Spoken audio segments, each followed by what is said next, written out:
Hi, welcome back to Finally Revealed. In this video, I want to start on the treaties for the Indians and the United States.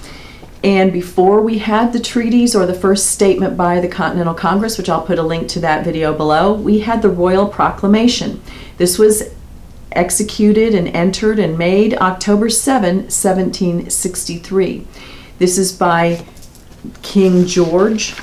of England. By the King, a proclamation. Whereas we have taken into our royal consideration the extensive and valuable acquisitions in America secured to our crown by the late definitive treaty of peace concluded at Paris the 10th day of February last, and being desirous that all our loving subjects as well of our kingdom as of our colonies in America may avail themselves with all convenient speed of the great benefits and advantages which must accrue therefrom to their commerce, manufactures, and navigation, we have thought fit, with the advice of our Privy Council, to issue this our royal proclamation, hereby to publish and declare to all our loving subjects that we have, with the advice of our said Privy Council, granted our letters patent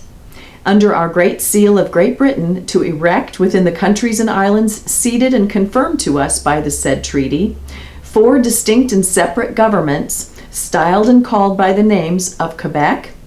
East Florida, West Florida, and Grenada, and limited and bounded as follows.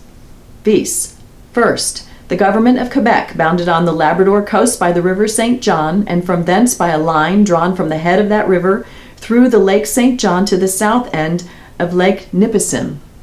from whence the said line crossing the river St. Lawrence and the Lake Champlain in 45 degrees of north latitude passes along the high lands which divide the rivers that empty themselves into the said river St. Lawrence from those which fall into the sea, and also along the north coast of the Baie de Chaleur and the coast of the Gulf of St. Lawrence to Cape Rossier, and from thence crossing the mouth of the river St. Lawrence by the west end of the island of Anticosti, terminates at the aforesaid river of St. John.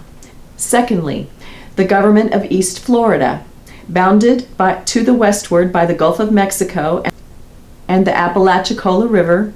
to the northward by a line drawn from that part of said river where the Chattahoochee and Flint rivers meet, to the source of St. Mary's River, and by the course of the said river to the Atlantic Ocean, and to the eastward and southward by the Atlantic Ocean and the Gulf of Florida, including all islands within 6 leagues of the sea coast.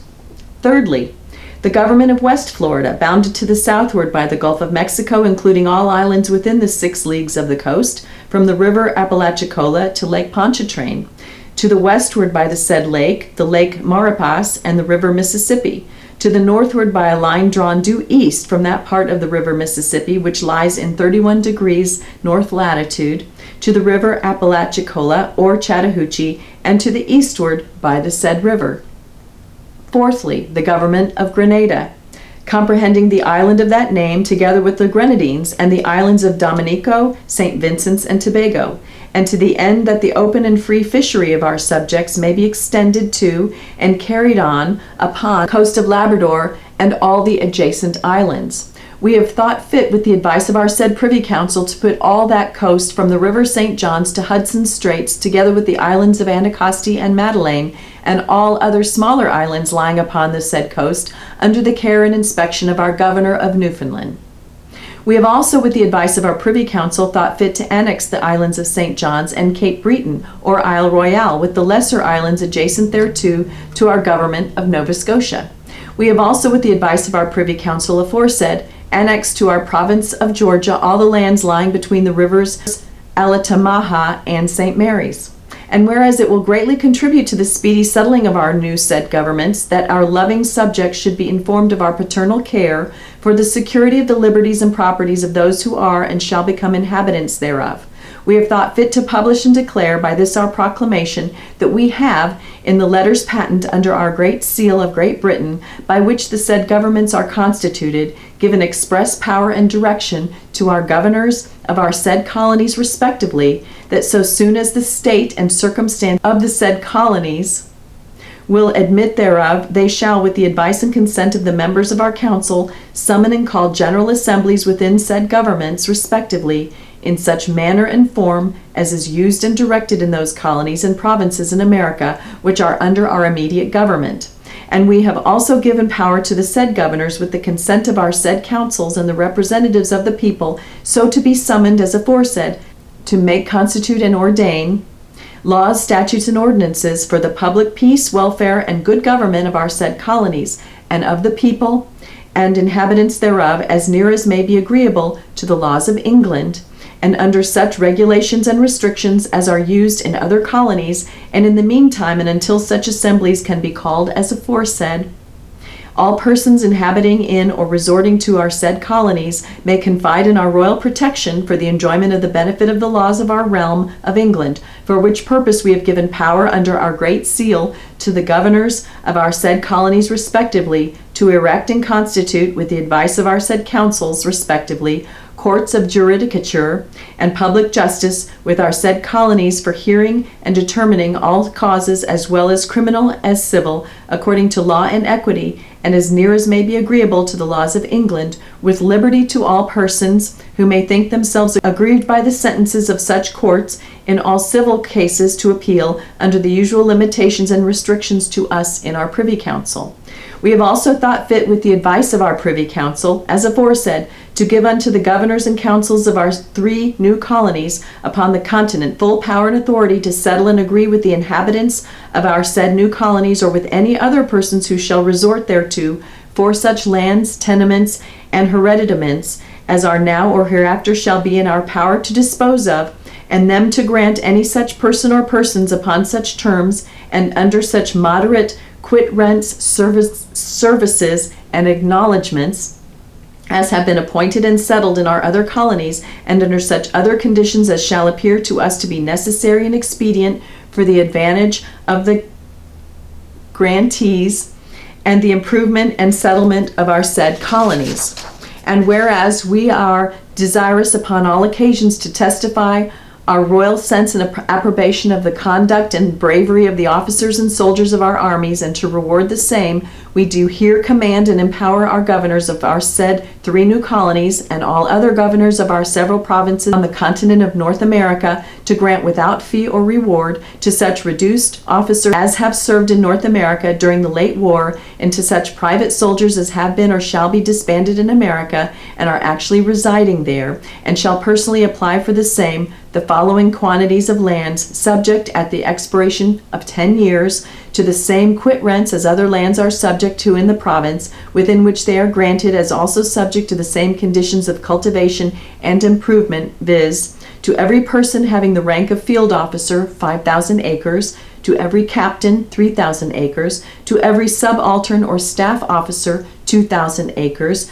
to every non-commissioned officer, 200 acres, to every private man, 50 acres. We do likewise authorize and require the governors and commanders-in-chief of all our said colonies upon the continent of North America to grant the like quantities of land and upon the same conditions to such reduced officers of our navy of like rank as served on board our ships of war in North America at the times of the reduction of Louisbourg and Quebec in the late war, and who shall personally apply to our respective governors for such grants. And whereas it is just and reasonable and essential to our interest and the security of our colonies, the several nations or tribes of Indians with whom we are connected and who live under our protection should not be molested or disturbed in the possession of such parts of our dominions and territories as, not having been ceded to or purchased by us, are reserved to them or any of them as their hunting grounds. We do therefore, with the advice of our Privy Council, declare it to be our royal will and pleasure that no governor or commander-in-chief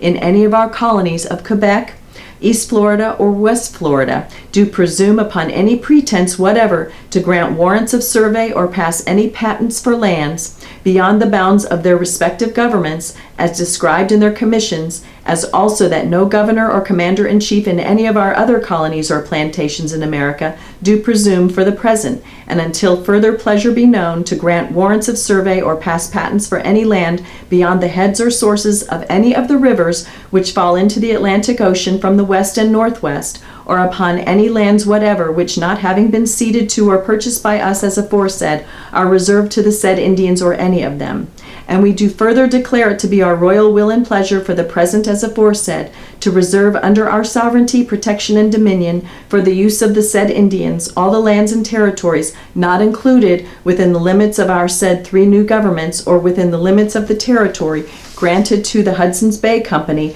and also all the lands and territories lying to the westward of the sources of the rivers which fall into the sea from the west and northwest as aforesaid. And we do hereby strictly forbid, on pain of our displeasure, all our loving subjects from making any purchases or settlements whatever, or taking possession of any of the lands above reserved, without our special leave and license for that purpose first obtained. And we do further strictly enjoin and require all persons whatever who have either willfully or inadvertently seated themselves upon any lands within the countries above described, or upon any other lands which, not having been ceded to or purchased by us, are still reserved to the said Indians as aforesaid, forthwith to remove themselves from such settlements. And whereas great frauds and abuses have been committed in purchasing lands of the Indians, to the great prejudice of our interests, and to the great dissatisfaction of the said Indians, in order therefore to prevent such irregularities for the future, and to the end that the Indians may be convinced of our justice and determined resolution to remove all reasonable cause of discontent,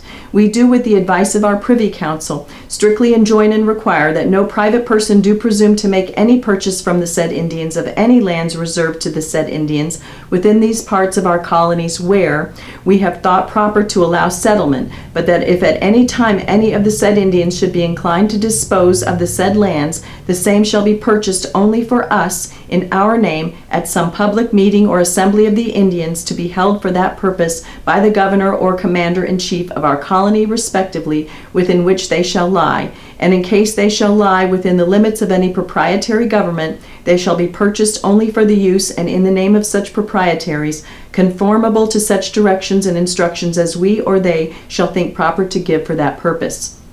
And we do, by the advice of our Privy Council, declare and enjoin that the trade with the said Indians shall be free and open to all our subjects whatever, provided that every person who may incline to trade with said Indians do take out a license for carrying on such trade from the governor or commander-in-chief of any of our colonies, respectively, where such person shall reside, and also give security to observe such regulations as we shall at any time think fit, by ourselves or by our commissaries to be appointed for this purpose, to direct and appoint for the benefit of the said trade. And we do hereby authorize, enjoin, and require the governors and commanders-in-chief of all our colonies respectively, as well as those under our immediate government, as those under our government and direction of proprietaries, to grant such licenses without fee or reward, taking especial care to insert therein a condition that such license shall be void, and the security forfeited in case the person to whom the same is granted shall refuse or neglect to observe such regulations as we shall think proper to prescribe as aforesaid.